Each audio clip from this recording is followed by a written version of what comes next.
Alright guys, welcome to my first vlog. I'm Jay, Gym Life Jay to those of you that know me from Instagram. I've given this opportunity to my Instagram followers because I get asked so many questions on a daily basis that really I struggle to answer all of the questions. So with that in mind, there's a lot of experience, there's a lot of things that I've done, I've tried, I've tested in terms of training, in terms of nutrition, that potentially can help other people in the sense that it's taken me years to work out a lot of this stuff. A lot of it I've learned through studying, but I'd say the vast majority of it has been learned through doing, trying things with my diet, trying things with my training, monitoring the results. It's science at the end of the day that we're involved in here. This is science and sport, so there's a reason for everything, and there's an explanation. We're all different, so there are variables that you have to take into consideration, but I hope to share some stuff with you that potentially can save you some time and make your progress a bit quicker. So with that in mind, enough of my rambling, I'm going to crack on with the questions that I've been sent, the task at hand. So the first question is, what protein powder do you use and would you recommend?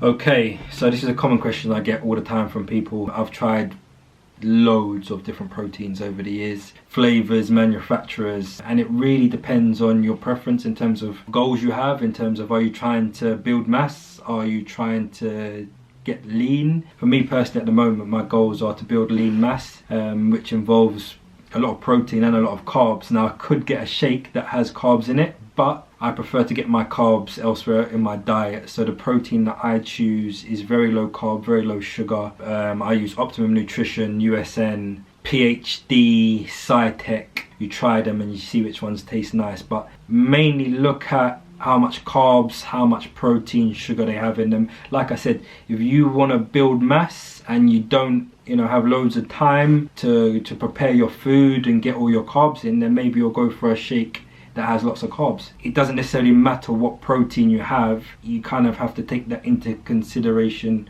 with everything else that you're eating in your day and what your calorie goal should be. So yeah, I'm blabbering on a bit now, so anyway, I'll move on. So the next question is, what headphones do you use that I see in your videos? Okay, I've got a couple of pairs of headphones. I was using some Beats over the ear Studio 2s, I believe they are, wireless. I was using those up until about a week ago. They were great, brilliant bass. I love the fact that they're wireless, so they just connect to your phone seamlessly.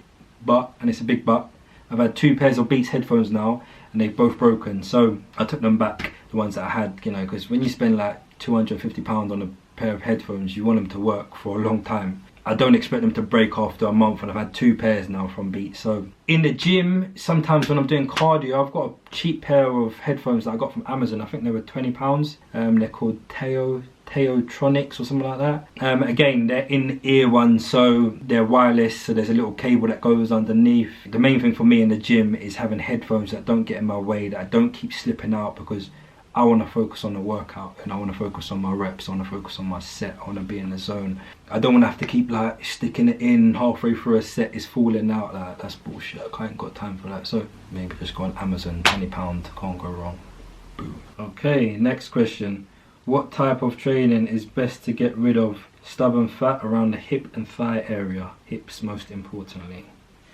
Hip area. Now, science and theory says that you can't spot pick where you lose fat from. So that means that you can't say, oh, my bum's fat, so I just want to get rid of the fat on my bum. Fat comes off in a particular order and it goes on in a particular order per person. So for me, the last bit of fat that I found out this year during my competition prep, the last bit of fat to come off for me is on my legs and bum.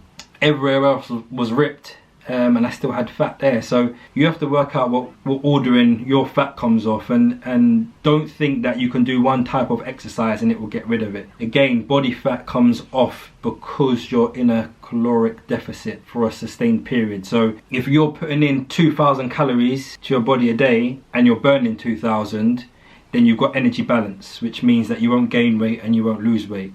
To lose weight for a sustained period, you need to be consuming less calories than you're burning. The science and this theory that says that you can't spot pick is science, right? But at the same time, from my experience, there's certain exercises that I feel in my core more. And if I feel it in my core more, then my mind tends to feel like I'm burning more fat in the area, if that makes sense. Do sit-ups, do those things, but don't think that those things are gonna burn loads of fat in the area. You know, it all has to come off together. Think about energy, think about trying to end each day having consumed, you know, under your maintenance level of calories, and the fat should slowly start coming down. Okay, pow. I'm kind of new to this body toning scene and I work out hard, but I want to start getting down on a good pre-workout before I train. Okay, so pre-workout is basically a dose of caffeine mixed with some amino acids, which are what your body breaks protein down into, and they prevent muscle breakdown, and they can assist you going a bit longer during your workouts. The caffeine is caffeine, so I imagine most pre-workouts are the equivalent of having like a double espresso. So sometimes I use pre-workout, sometimes I use double espresso, sometimes I just have black coffee. But yeah, it can give you that feeling like, yeah, I've just taken this, and you know, it gives your skin a little bit of a tingle, the beta-alanine, and yeah, it definitely can give you some focus. Also bear in mind that supplements are supplements, so they're the things to supplement what you're doing already. So don't think that you're going to take pre-workout and all of a sudden you're going to become like the Hulk. It's more important that you've had your nutrition right so that you can hit your workout hard. I love a bit of pre-workout on my leg days, and maybe it's a placebo, you know, kind of effect. There's some really crazy ones out there actually. A guy in the gym a little while ago gave me some, it was one that was called like Black Blood or something like that. I looked at the container, I was like, shit, I ain't even gonna touch that. That looked a bit mad. You know, try and stick to things that you find in shops that you kind of trust, if that makes sense, when you're starting out anyway. So like, you know, if you live in the UK here, you know, if you can get it from Holland and Barrett, then you would hope that they've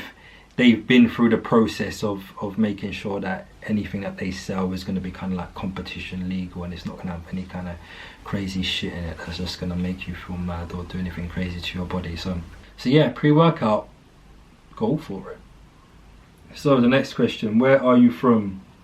I'm from southwest London. I grew up in Putney. I was born in Tooting. In terms of my heritage, my mum's dad is English and my mum's mum is from Mauritius, and then my dad, who was born here, both of his parents are from Jamaica. So I'm just mixed up. I've been to Jamaica. My granddad, who's English, lives down in Devon, so I go down to see him. It's a lovely part of the country. And my grandma from Mauritius, she hasn't been back there since she left when she was 14. So last week actually we just booked our flights to go back there for the first time, so I've never been. So early next year, taking my nan back to Mauritius. She can't wait, she's really excited, it's gonna be crazy. So next question, how long have you been a bodybuilder? Shit, I'm a bodybuilder. I'm a bodybuilder officially kind of from about a month ago when I entered my first show. Since I was 19, 20, I've been in the gym 4 or 5 times a week. Up until about 3 years ago, I was focusing mainly on long distance running, long distance cycling. I thought those were the keys to getting lean. So I should just run, you know, I used to run. My endurance is pretty mean, so I did a couple of half marathons. And then I kind of got back into weights and resistance training. I never stopped during my running periods, should I say. I never stopped lifting weights, but during those days it was like 2-3 times a week, full body workout, you know, just kind of go through the motions. Whereas now I'm building, you know, aesthetics down to individual muscles and breaking, you know, the body down so I can create what I hope to be some kind of balance. We're all bodybuilders, you know. If you're trying to change your body composition, then you're a bodybuilder. It's just that I got up on stage in my underpants, wherever floats your boat, isn't it, I guess.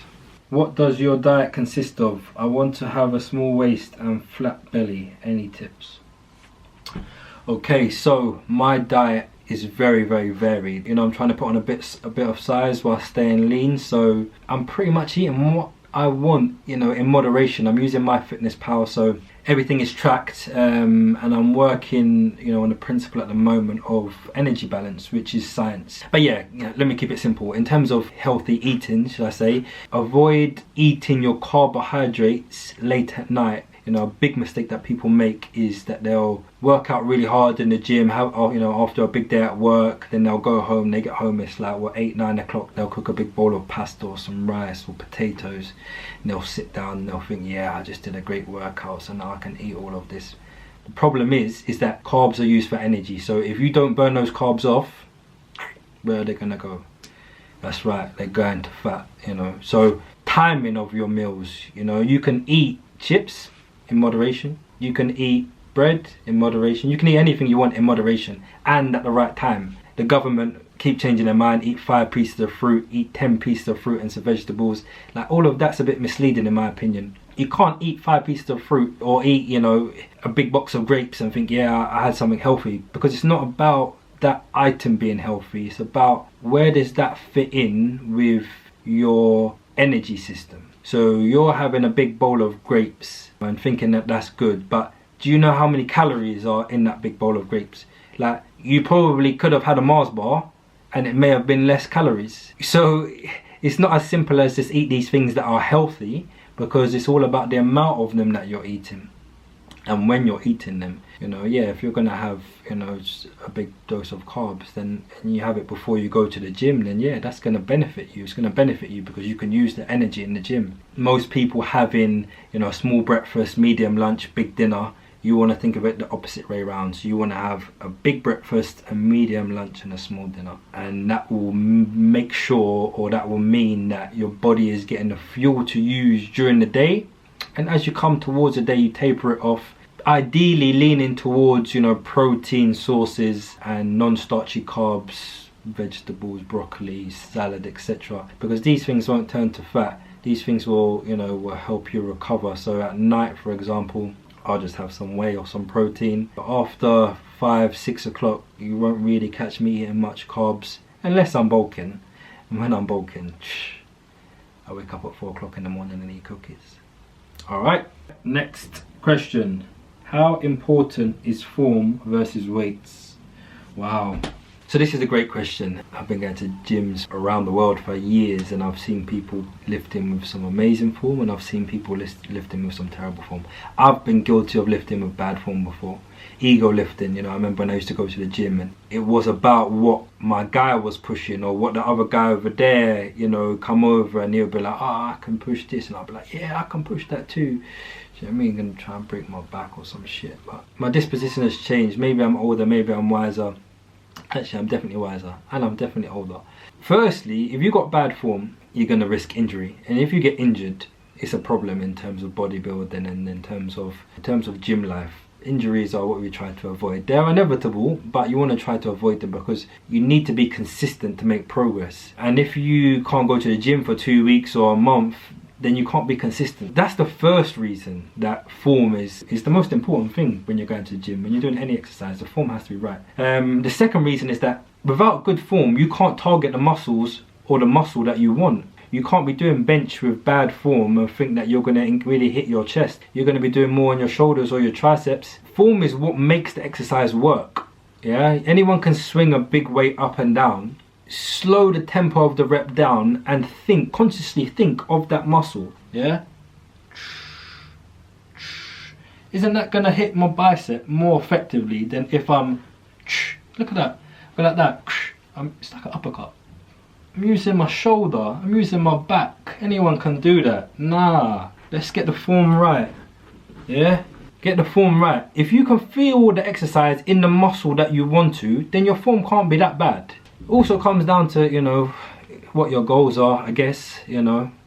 Nah, it doesn't really. That was a mistake. It doesn't matter what your goals are. Form is still the most important. Without hitting the exercise with the correct form, you're not going to get the benefit of the exercise. So form is over everything. You know, this ain't Flintstones, do you know what I mean? It ain't about beating your chest and trying to be the strongest guy out there. Go to the gym for you. Go to the gym to better yourself. Don't worry about what the next man's doing next to you. Focus on your form. Make sure that the exercise that you're doing is hitting the muscle that you want it to hit, and then that muscle will develop, it will grow. Boom. Alright, my battery's running out, so I'm gonna wrap it up here, guys. Sorry if I didn't answer your questions. Thank you for sending them through. So yeah, as I said, I get loads of questions every day and I don't often get the chance to answer, you know, all of them. So hopefully through my YouTube channel over the next, you know, few months, I can share some of my experiences with you guys, help you guys out, and yeah, just have a bit of fun.